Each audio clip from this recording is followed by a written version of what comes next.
do as I told you, you understand? You don't want to let your sisters and your brother work hard all day for you to just stare at your dinner, do you?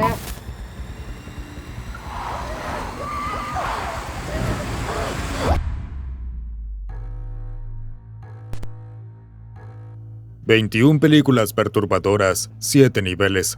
Desde una mujer que queda embarazada de un auto, hasta una vegetariana convertida en caníbal que descubre el antojo por la carne humana.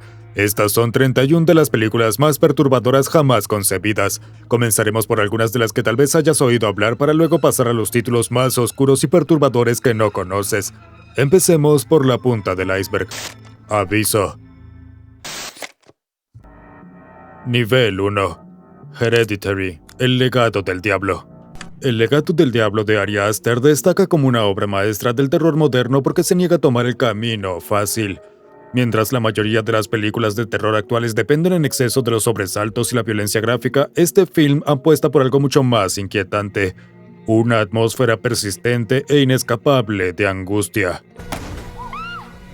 La historia se centra en la familia Graham tras la muerte de su abuela, una mujer reservada y distante. Desde el inicio, algo se siente extremadamente y dolorosamente fuera de lugar. La desconexión familiar es palpable. La madre Annie crea dioramas en miniatura de momentos traumáticos. Su hija Charlie corta las cabezas de pájaros muertos. Lo que no sabemos es que estos no son detalles aleatorios, sino migajas de pan cuidadosamente colocadas. Y entonces llega la escena que lo cambia todo.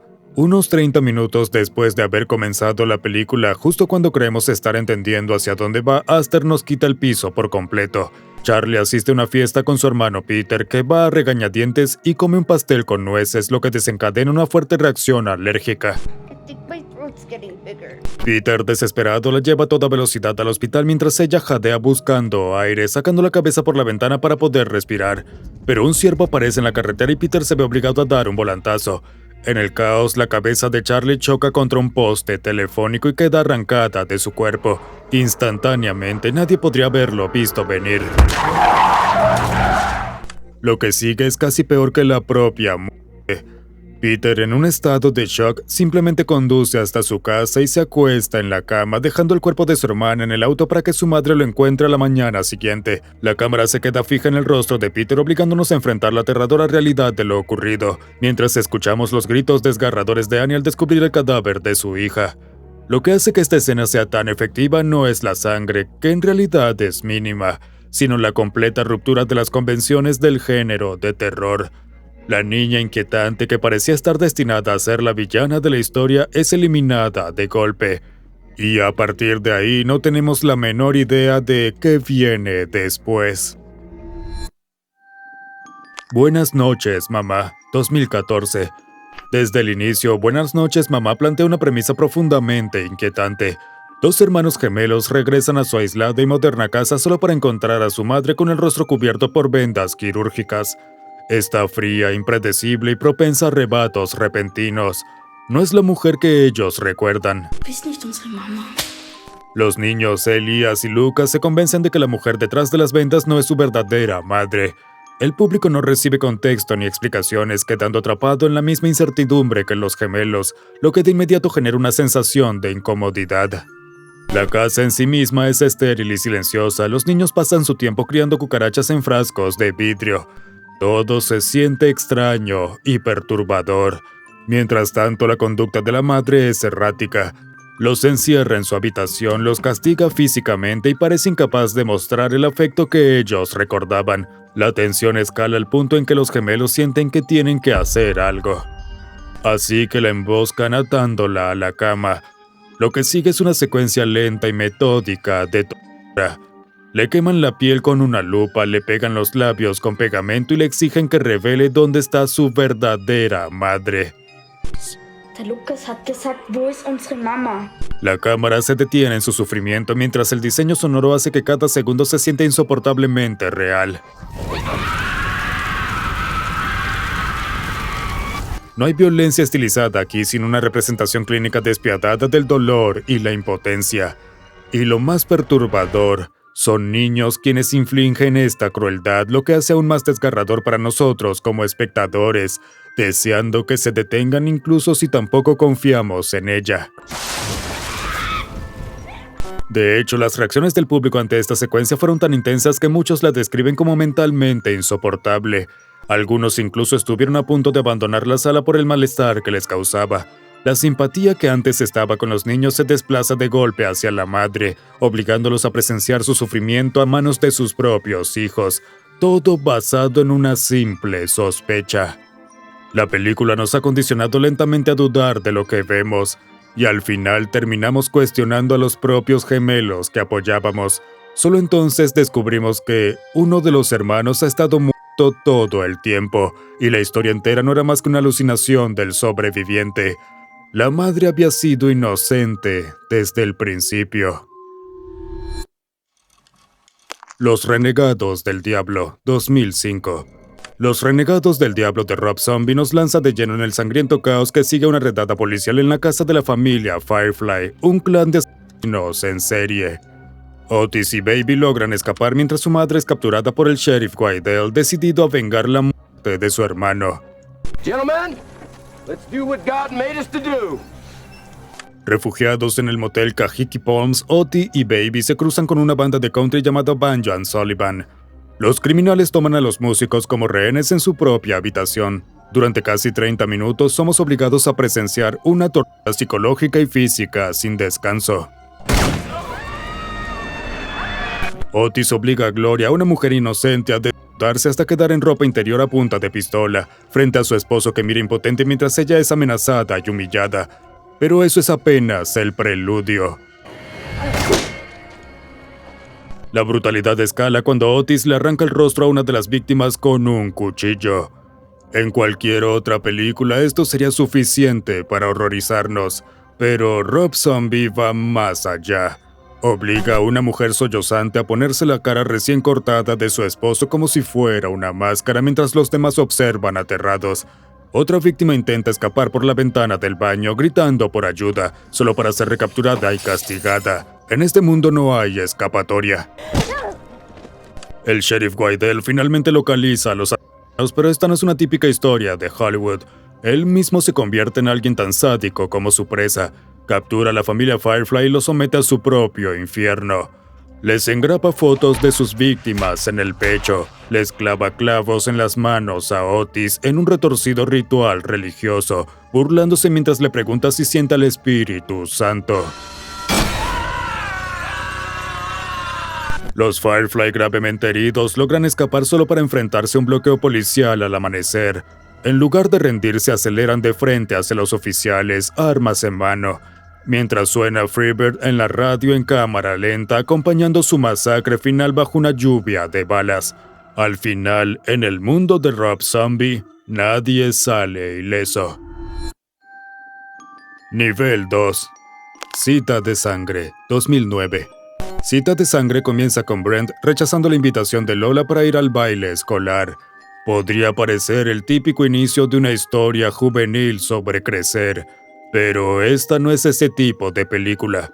Lo que sigue es un descenso a la tortura que pocas cintas de terror se atreven a explorar.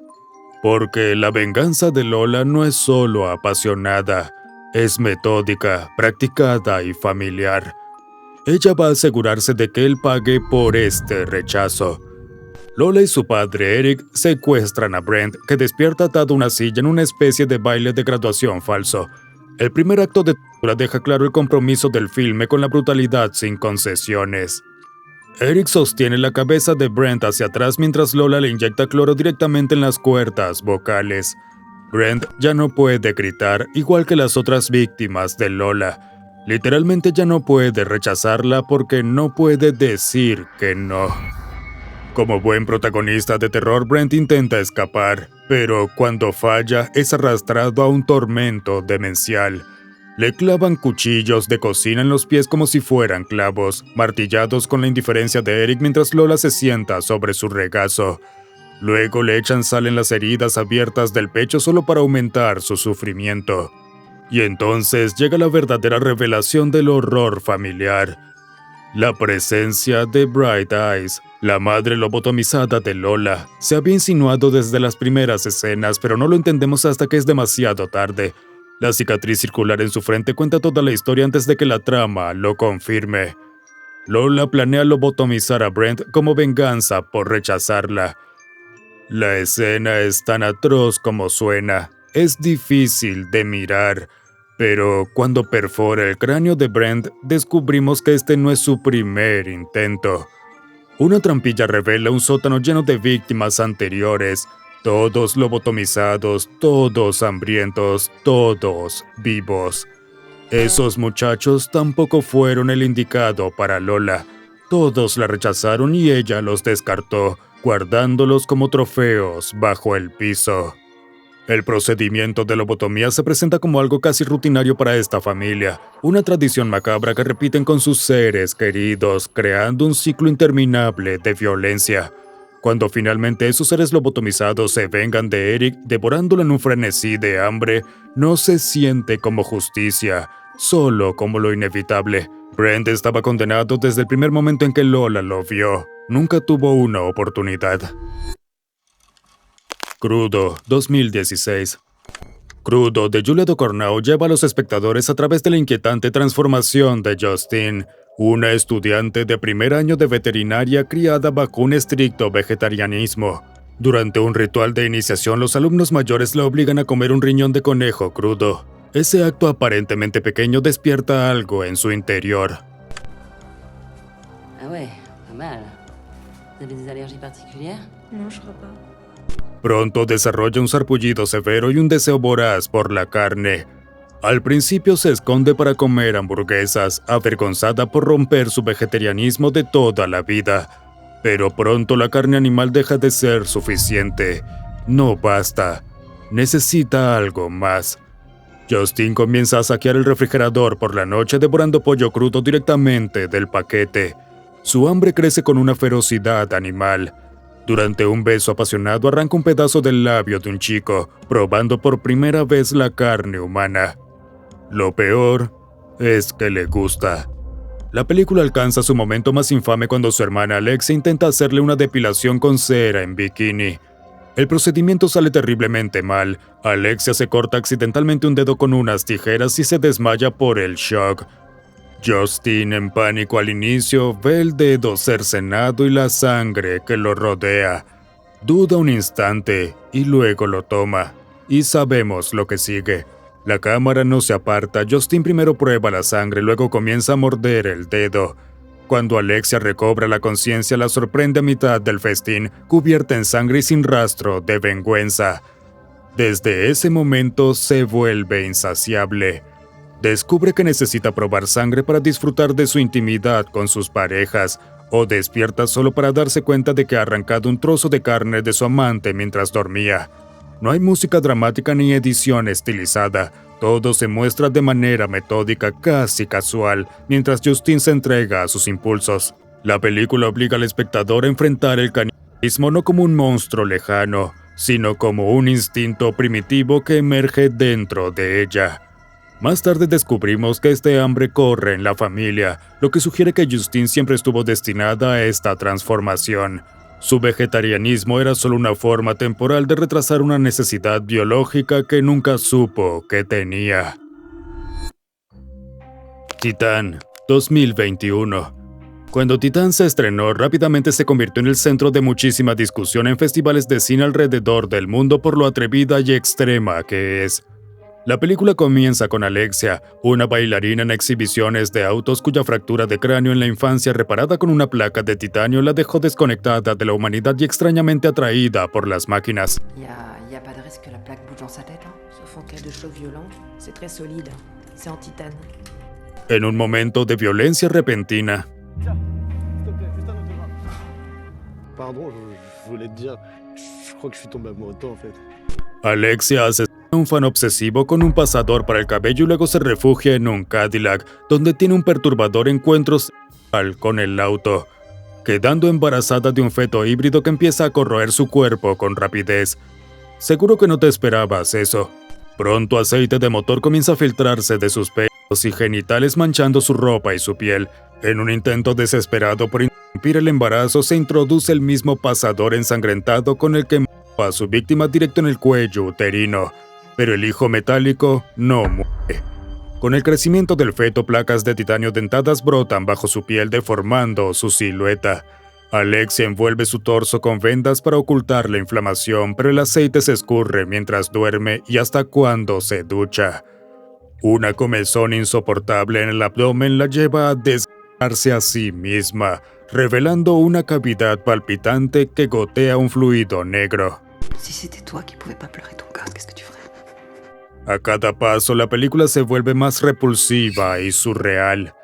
En el acto final, su cuerpo cede a la presión. Púas de titanio atraviesan su espalda y su piel se rompe como látex estirado al dar luz a la aberración.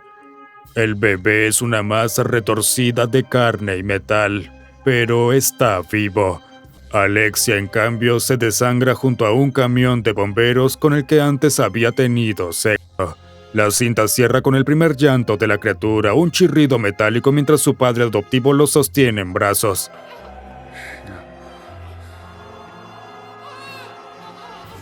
Ignorando la carnicería y lo absurdo de la situación. El terror de Titán radica en su fría y extraña representación de un cuerpo rebelándose contra sí mismo, fusionando el horror corporal con la crudeza visceral de un embarazo no deseado, autolesiones forzadas, fluidos que se escapan, mutaciones irreversibles. Y claro, un poco más de acción mujer con auto.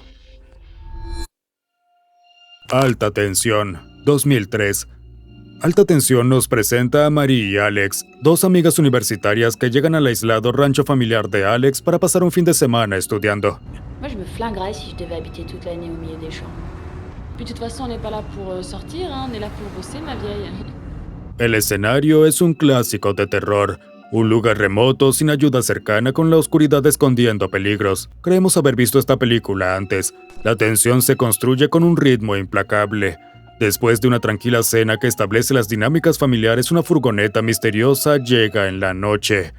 El conductor toca el timbre y cuando el padre de Alex abre la puerta, recibe un corte en la cara con una navaja de afeitar. Acto seguido, el asesino aprieta su cabeza entre las barandas de la escalera y empuja un librero contra él, dejándolo en una brutal explosión de sangre. Qu'est-ce qui se passe, maman? Rien, mon chéri, rien. Retourne dans ta chambre. C'était quoi ce bruit? Tom, tu fais ce que je te dis. Está bien, parece que no habíamos visto esta película antes. Marie presencia todo desde su escondite, acomodando su habitación para que parezca desocupada. Recorre los pasillos oscuros, siempre al borde de ser descubierta, pero estamos por presenciar el aspecto más perturbador del filme. Al escuchar golpes, Marie se esconde en un armario y observa a través de las rendijas cómo el asesino corta la garganta de la madre de Alex. La escena fue tan intensa que requirió varias repeticiones porque el actor Philip Nahon no se sentía cómodo presionando demasiado contra el cuello de la actriz. El resultado final es espantoso. La sangre brota en patrones anatómicamente precisos, gracias a la asesoría de un forense en los efectos. Es aterradoramente real. La tensión crece hasta la secuencia de la gasolinera donde Marie intenta pedir ayuda. C'est peut-être notre seule chance. Le couteau. Si je reviens pas. El asesino la descubre, iniciando un juego de persecución a través del bosque oscuro. Pero entonces llega el giro que dividió al público. Se revela que Marie es en realidad la asesina y que su amor por Alex se manifestó como un delirio homicida.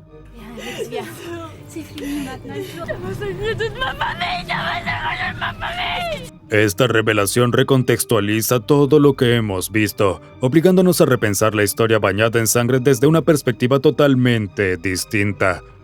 Nada de lo que vimos fue real, todo era la percepción de Marie creyendo que era la víctima, cuando en realidad era la responsable de cada crimen. Habíamos estado apoyando a una asesina. Tú no tienes que apoyarla, pero puedes apoyar a nuestro canal dándole me gusta y suscribiéndote. Continuemos. Nivel 3.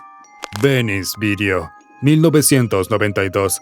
Michael Haneke es sin duda un maestro del cine extremo y perturbador.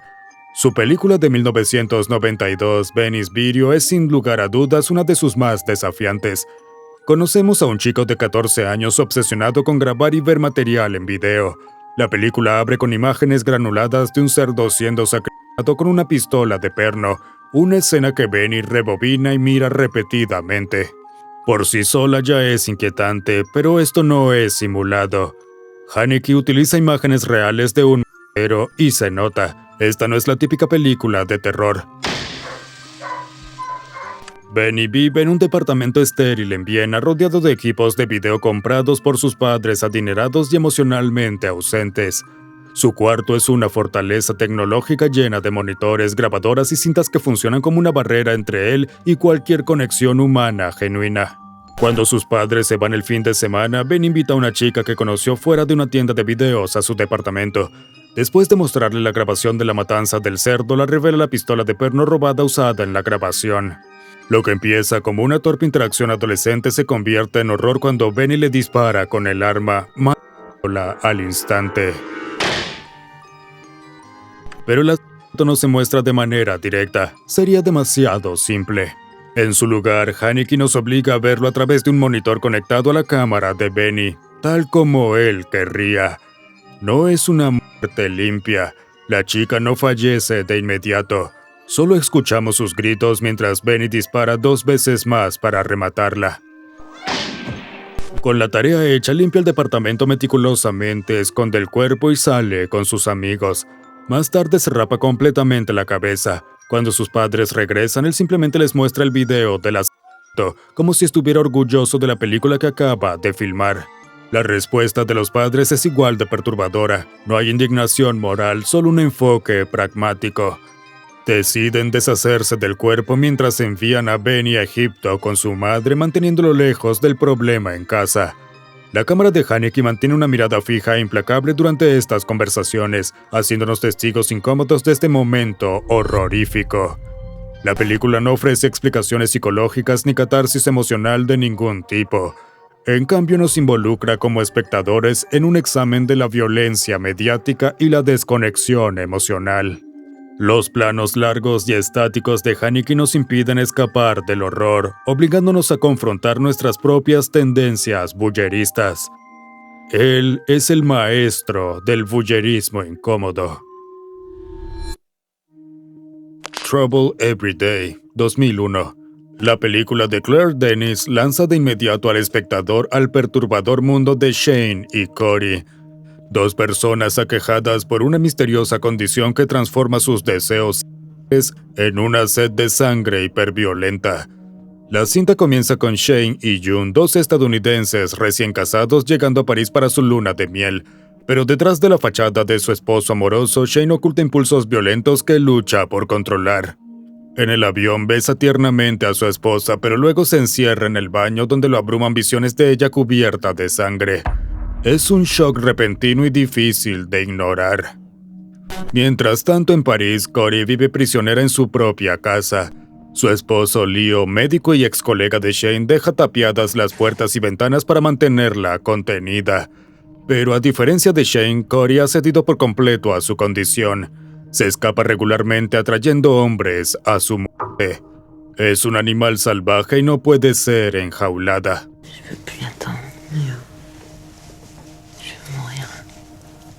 Shane busca desesperadamente a Leo con la esperanza de encontrar una cura antes de perder el control y hacer algo de lo que se arrepienta.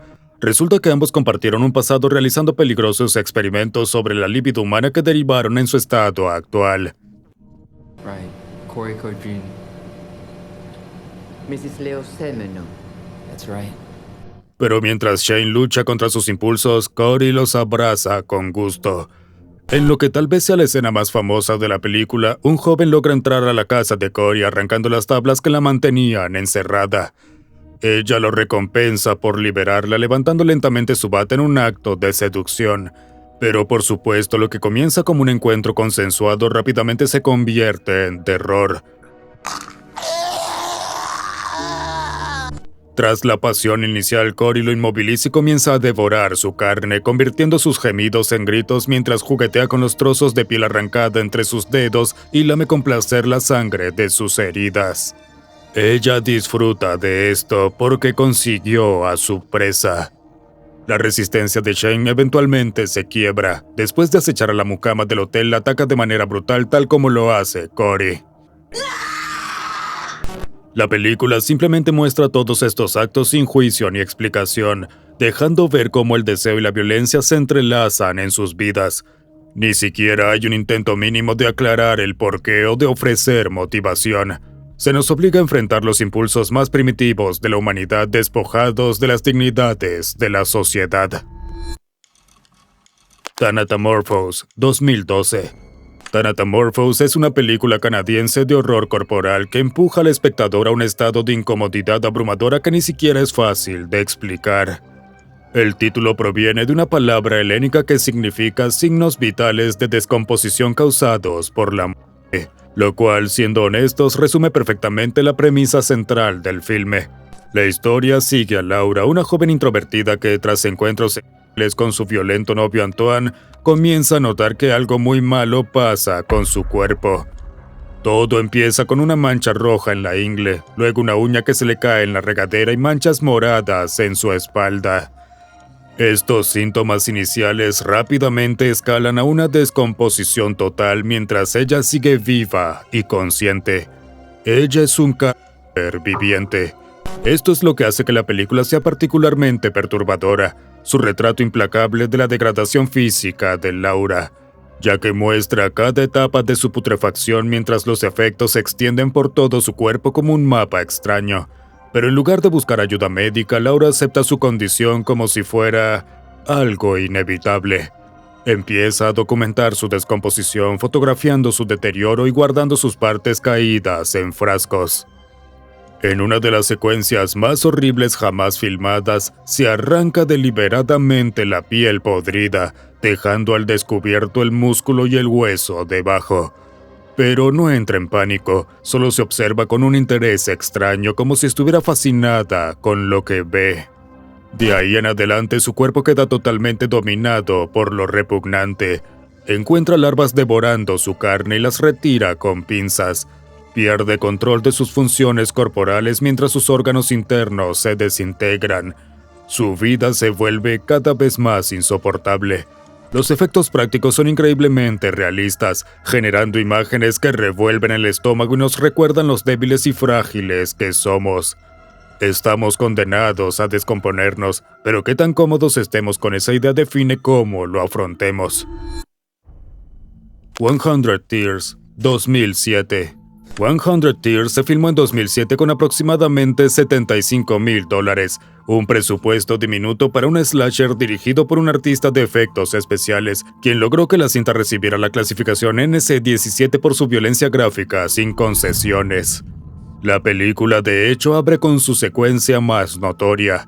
Gordy, una figura enorme y silenciosa con maquillaje completo de payaso, mata metódicamente a todos en una casa de rehabilitación usando su arma característica, un cuchillo de carnicero gigante. En esta matanza implacable, los espectadores presencian interminables actos de violencia brutal mientras Gordy elimina víctima tras víctima sin detenerse. El equipo de efectos especiales no escatimó en nada, creando galones de sangre viscosa y órganos internos realistas que inundan la pantalla. Es evidente por qué obtuvo la clasificación NC-17. Incluso investigaron fotos explícitas de muerte y procedimientos quirúrgicos en línea para asegurar total precisión anatómica. La trama pronto revela que Gordy fue acusado falsamente de violación años atrás, lo que desató una racha de venganza que lleva más de 2 décadas. Cuando los periodistas sensacionalistas Jennifer y Mark investigan al llamado asesino de la lágrima, terminan atrapados con Gordy y su hija igual de demente, convirtiéndose en sus nuevas víctimas.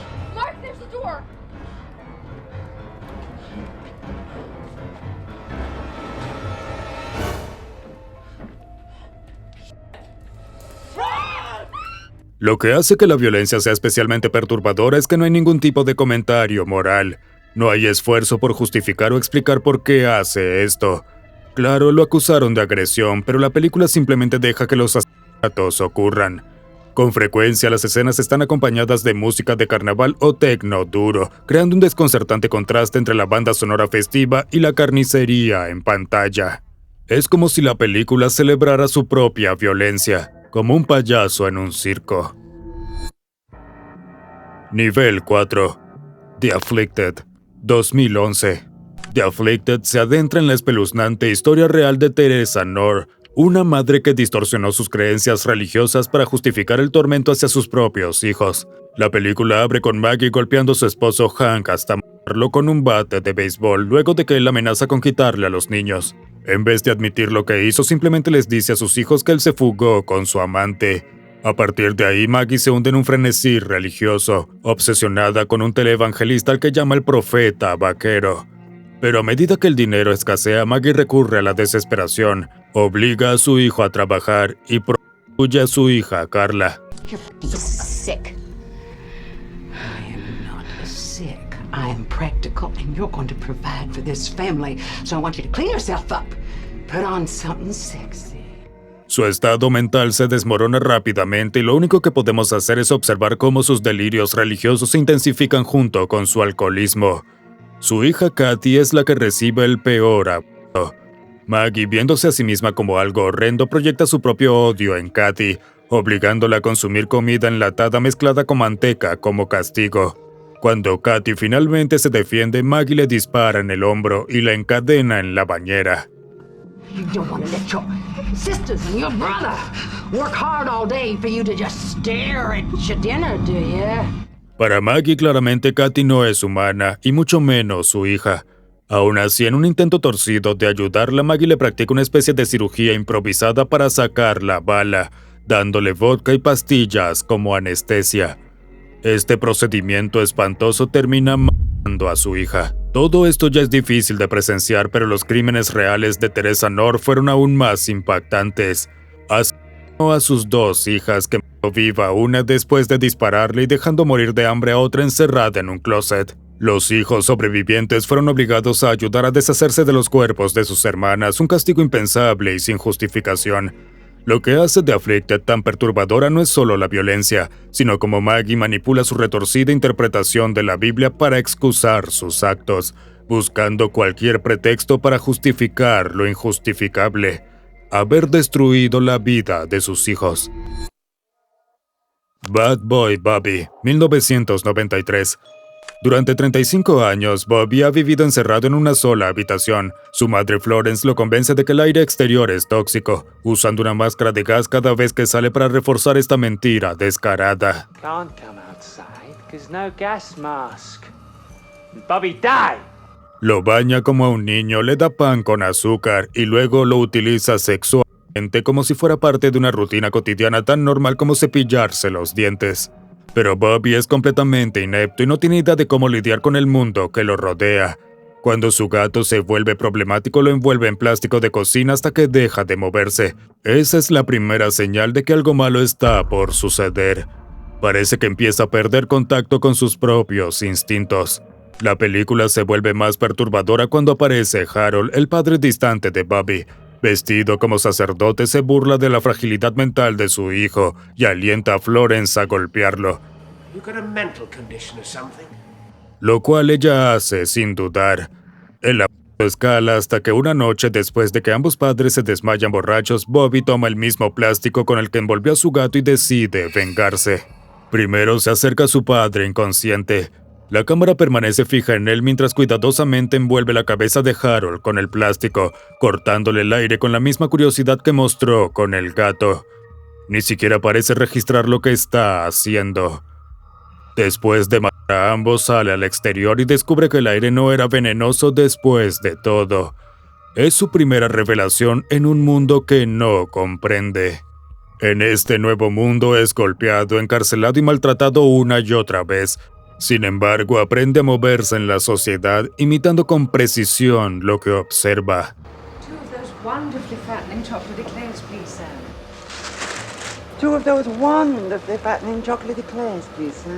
Sin importar lo horribles que sean los actos que repite. La dirección implacable de The Here incomoda a propósito. Tuvo 31 directores de fotografía, cada uno aportando su propio estilo visual a las experiencias de Bobby, dejándonos tan perdidos y desorientados como él.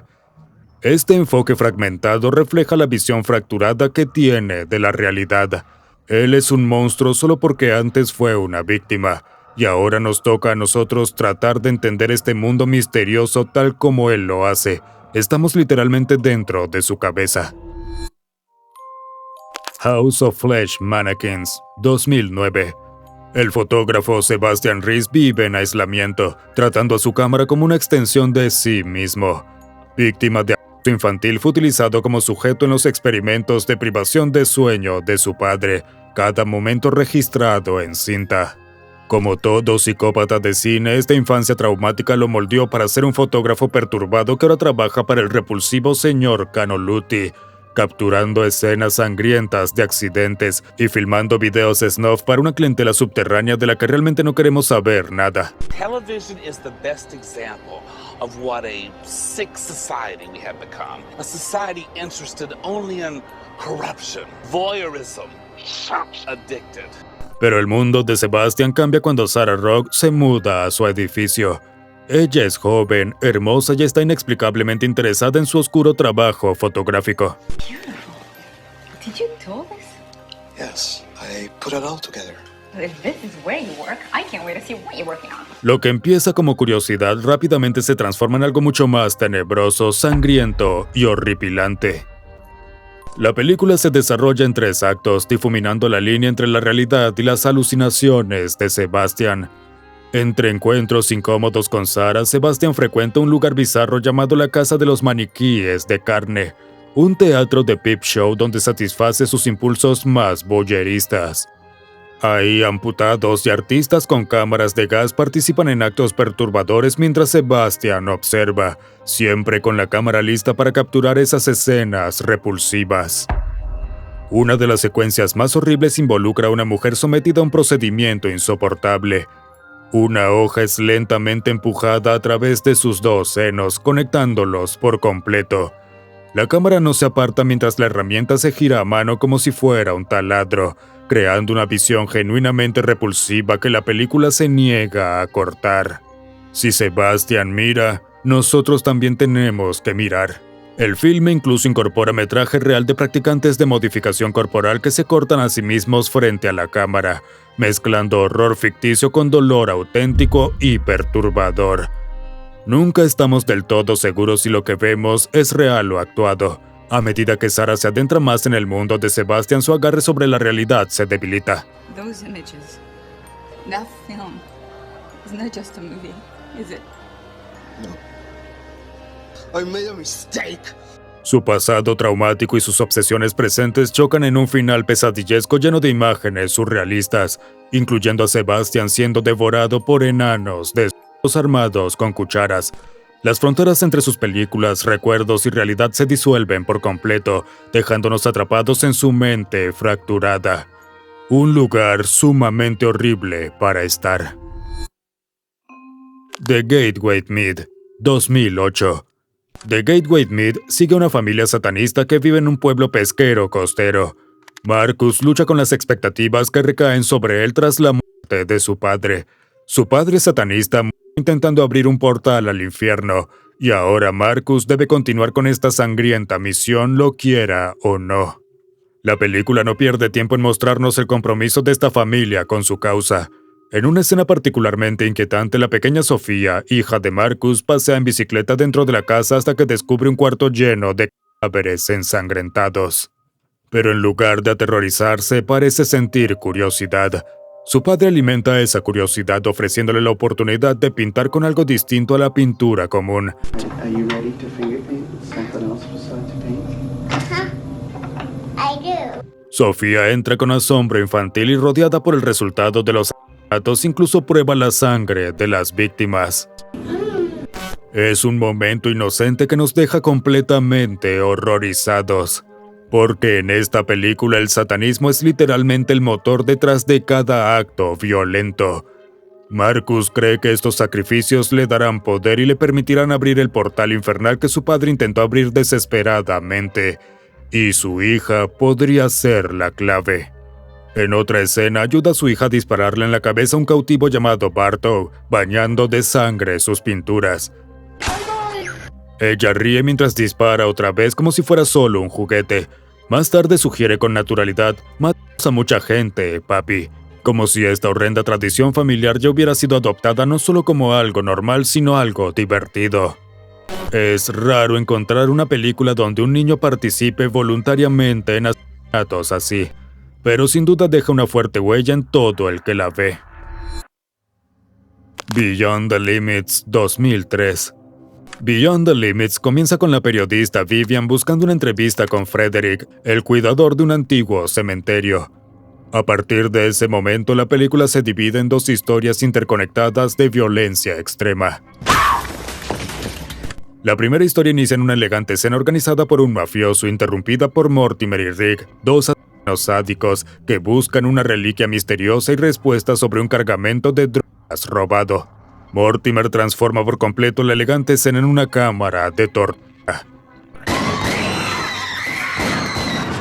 En cuestión de minutos, los invitados observan horrorizados cómo estrangula a una víctima, mientras que a otra le vuela la cabeza con una escopeta quemarropa. La sangre se esparce por todo el comedor mientras Mortimer obliga a una mujer a bailar como si nada pasara mientras desgarra sistemáticamente a su pareja. La segunda historia se traslada a la época medieval donde la violencia se vuelve aún más intensa. David Deming persigue a un sacerdote renegado llamado James Flynn buscando el secreto del corazón eterno que concede la inmortalidad. Está tan desesperado por descubrir esta gema oculta que utiliza los instrumentos de tortura más horribles de la época. Su secuaz Tom Brewster ayuda a masacrar a toda una congregación dentro de una iglesia abandonada para demostrar cuán serios son en su búsqueda. Pronto el sacerdote es arrastrado a un calabozo donde los implementos medievales perforan y desgarran la carne, mientras Deming exige la ubicación de los textos sagrados. Pero a lo largo de todo esto, el director Olaf Ittenbach se divierte a lo grande. Ya era famoso por sus efectos gore y por negarse a depender del CGI, y esta película se basa totalmente en esto. Vemos declaraciones, evaluaciones y desplazamientos realistas, todos horriblemente convincentes y perturbadores. Eventualmente las historias se conectan a través del propio oscuro secreto de Frederick, revelando demasiado tarde a Vivian, quien se da cuenta de que el cuidador del cementerio alberga la misma locura sanguinaria que los personajes de sus relatos. La película culmina con un viaje al mismísimo infierno, porque ¿dónde más podría terminar? Nivel 5. Fetus, 2008.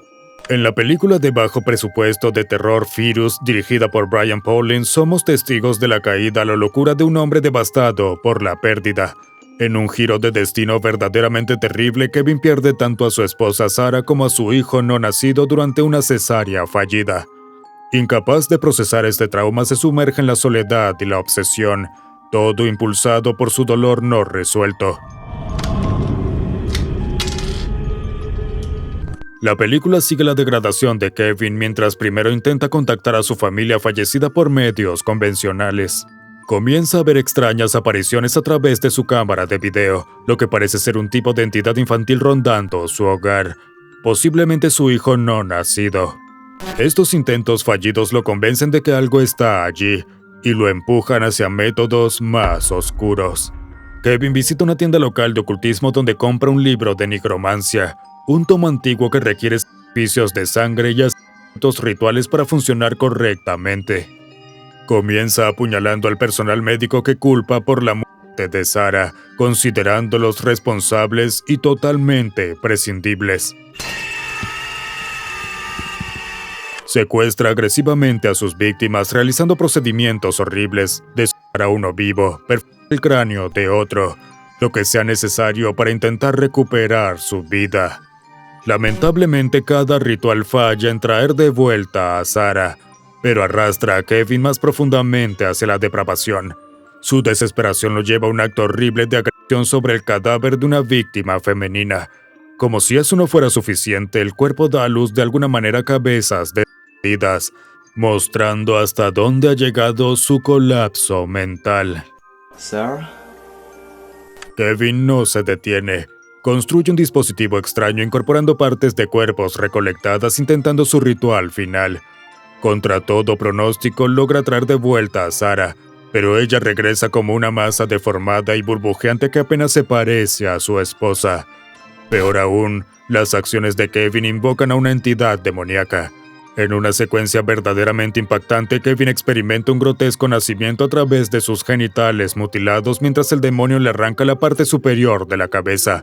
La línea entre la vida y la muerte se disuelve por completo, y su intento de recuperar lo perdido solo crea abominaciones.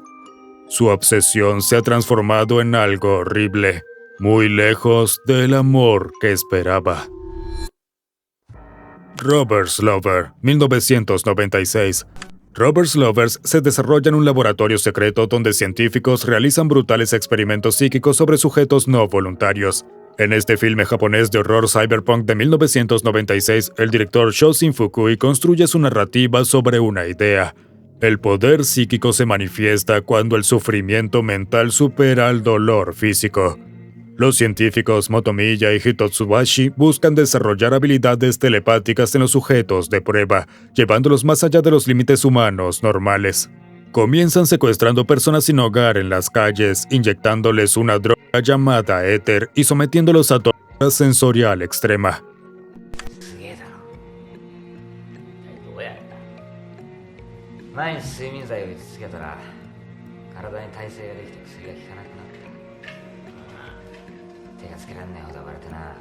Las víctimas son atadas en ajustados trajes de buceo de goma que asfixian la piel, mientras un dispositivo llamado Digital Direct Drive, DDD, bombardea sus tímpanos con frecuencias de sonido insoportablemente altas. Está diseñado para llevarlos más lejos sin importar las consecuencias. La mayoría de los sujetos de prueba mueren horriblemente, sus cerebros sangran y explotan esparciendo sangre por todas partes. La corporación que financia la investigación decide cerrar el experimento tras repetidos fracasos.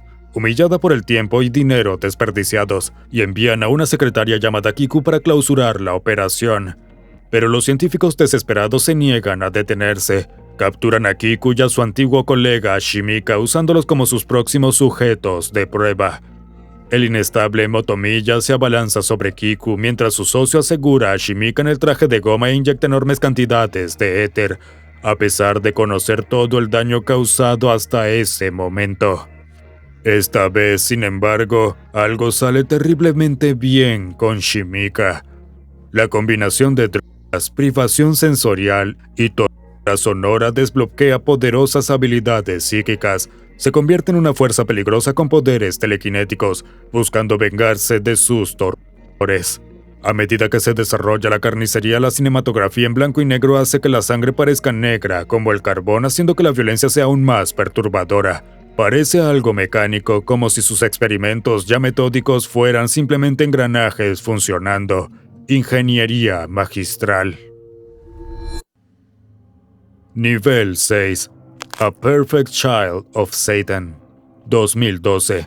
A Perfect Child of Satan es un cortometraje de 21 minutos dirigido por el infame director de horror extremo Lucifer Valentine.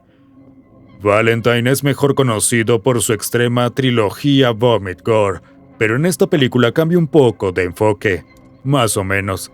En lugar de vómito se centra en los peligros de las citas por internet mediante un realismo brutal. La película sigue a Sarah, una trabajadora que graba entradas en su diario en video sobre la emoción que siente por una cita próxima con alguien que conoció en línea. You know when you just know, like you can just feel it. I think I could be with this guy forever. I've just met the man of my dreams. I've never met anyone like this before, like even though we haven't really actually met. Habla directamente con la cámara, compartiendo detalles íntimos de su vida y volviéndose cada vez más animada a medida que se acerca el encuentro. Su ingenuidad se hace evidente mientras se desahoga, sin tener idea de lo que le espera. Durante los primeros 10 minutos seguimos la anticipación creciente de Sarah. Habla sobre cómo esta persona le entiende de maneras que nadie más lo hace. Cree que ha encontrado el amor por primera vez. Luego llega el encuentro. El rostro de Sarah se congela en shock. La persona no es quien esperaba. Desde ese momento sus sueños se rompen y el terror la domina. Su vitalidad se desvanece al instante. Comienza el horror. Los últimos 10 minutos presentan violencia extrema. La edición precisa de Valentine genera una tensión insoportable mientras la cita ciega se convierte en una pesadilla de golpes, sangre y agresión sexual.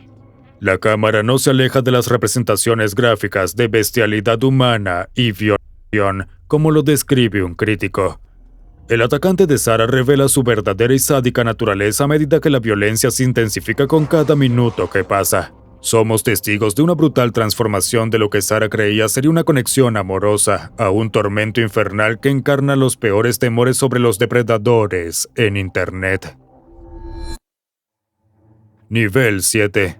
American Guinea Pig, Bouquet of Guts and Gore, 2014. American Guinea Pig, Bouquet of Guts and Gore se inspira en la controvertida serie japonesa Guinea Pig, particularmente en Flower of Flesh and Blood. Por si no conoces, esas películas japonesas son extremadamente gráficas. 2 mujeres son secuestradas por figuras enmascaradas que las drogan con LSD y un agente paralizante, dejándolas conscientes pero inmóviles sobre mesas donde se convierten en sujetos involuntarios de una película snuff. La cámara observa documentando metódicamente su tortura y desplazamiento.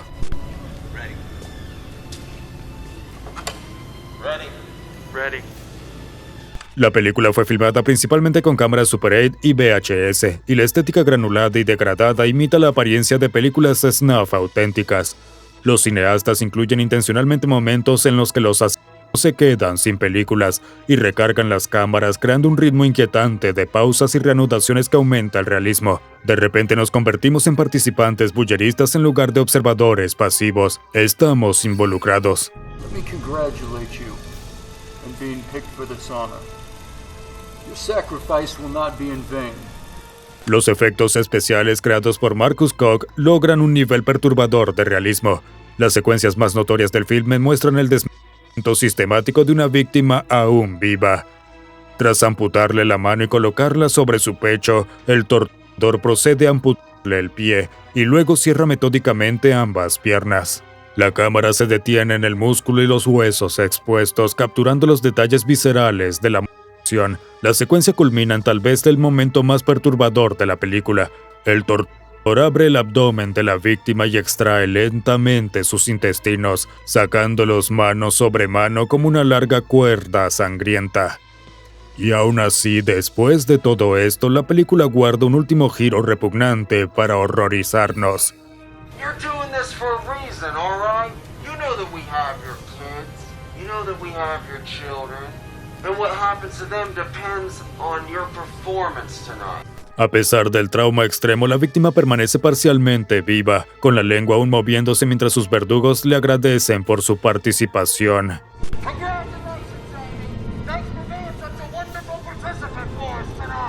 Esta violación final representa la máxima deshumanización.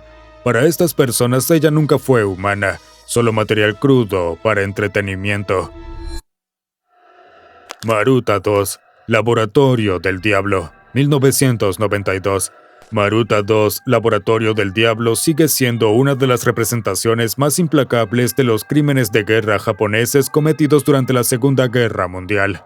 Esta película de Hong Kong de 1992, dirigida por Godfrey Ho, es la secuela del infame Men Behind the Sun y se centra en la Unidad 731, la instalación clandestina de investigación de guerra biológica donde entre 200.000 y 300.000 víctimas murieron por experimentos y enfermedades.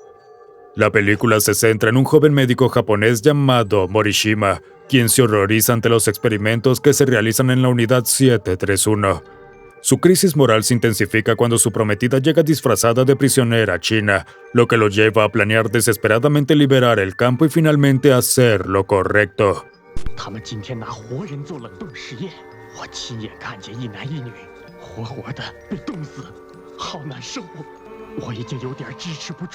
Lo que diferencia a Maruta 2 de las películas de guerra convencionales es su negativa a desviar la mirada de las atrocidades cometidas. Los prisioneros, deshumanizados como troncos por sus captores, soportan una larga serie de torturas mostradas en excruciante detalle. Los efectos especiales son alarmantemente realistas, creando escenas que pondrán a prueba incluso a los estómagos más fuertes. En un momento, un prisionero es sometido a vivisección mientras está plenamente consciente. La cámara permanece en los órganos siendo removidos y examinados, mostrando el desapego científico de los médicos japoneses frente al sufrimiento de la víctima. 我们这里的马路达经过实验之后都要解剖，制成标本。 A diferencia de la película anterior que se decía había usado restos humanos reales para escenas similares, Maruta 2 utiliza prótesis, aunque su realismo sigue siendo perturbador. Otras secuencias muestran piel siendo removida de extremidades congeladas tras experimentos de congelación controlada, inyecciones letales para inducir la muerte y numerosas otras violaciones a la dignidad humana, todas basadas en prácticas documentadas de la Unidad 731. El hecho de que todo esto sea real, que realmente sucedió, es más aterrador que cualquier invención.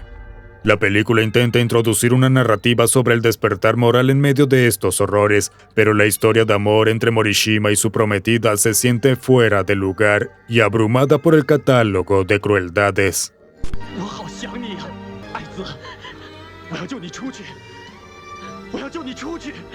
La tortura es insoportable de presenciar. No queremos que este tipo sea feliz, aunque esté despertando. Ha sido cómplice por demasiado tiempo. La película es insoportable, dolorosa y horriblemente auténtica.